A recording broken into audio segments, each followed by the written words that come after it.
যুগেও দেখা যায় যে নারীদের উপর নির্যাতন, কখনো দেখা যায় যে নারীদের উপর অত্যাচার, গণধর্ষণের মতো ঘটনাও ঘটে। কিন্তু এই সময়টাতেও যে মেয়েদেরকে মা লক্ষ্মী রূপে পূজা করা হয়, মেয়েরা যে সত্যিই মা লক্ষ্মী তার জন্য এক অনন্য উদাহরণ রাখলো এক দম্পতি। শিশু নির্যাতন এবং নারী ধর্ষণ রুখতে নিজের একরত্তি কন্যাকে লক্ষ্মী রূপেই আরাধনা করলেন কৃষ্ণনগরের মাঝদিয়ার নাঘাটার দম্পতি।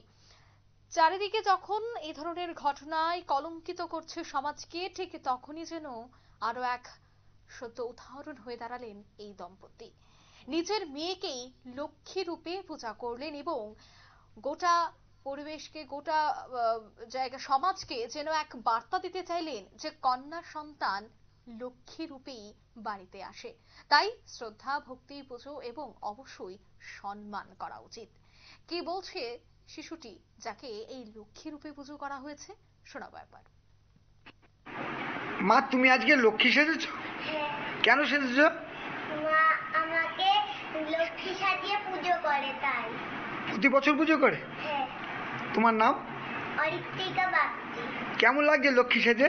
খুব আনন্দ হচ্ছে। আপনারা শুনলেন সেই শিশুটি জানাচ্ছে খুব আনন্দ হচ্ছে, প্রত্যেক বছরই ওনাকে লক্ষ্মী সেজে পুজো করা হয়।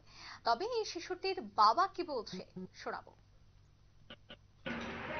কারণ আজ একবিংশ শতাব্দীর তৃতীয় দশকে দাঁড়িয়েও সমাজের আনাচে কানাচে আমরা দেখতে পাই নারী নির্যাতন, বধূ নির্যাতন। তারই প্রতিবাদে আজ আমি সমাজ গড়ার কারিগর হিসেবে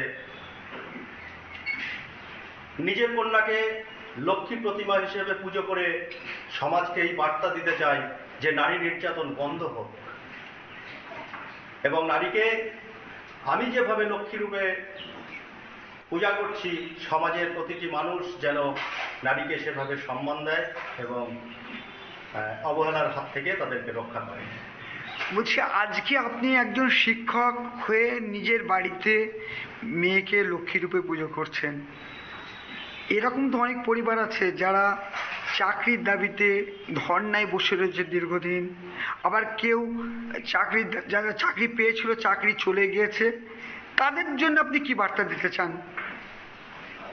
তাদের জন্যও আমি প্রতিবাদে সামিল হতে চাই। আর আজকের এই কোজাগরী লক্ষ্মী পূর্ণিমায় দাঁড়িয়ে আমি ঈশ্বরের কাছে প্রার্থনা করি।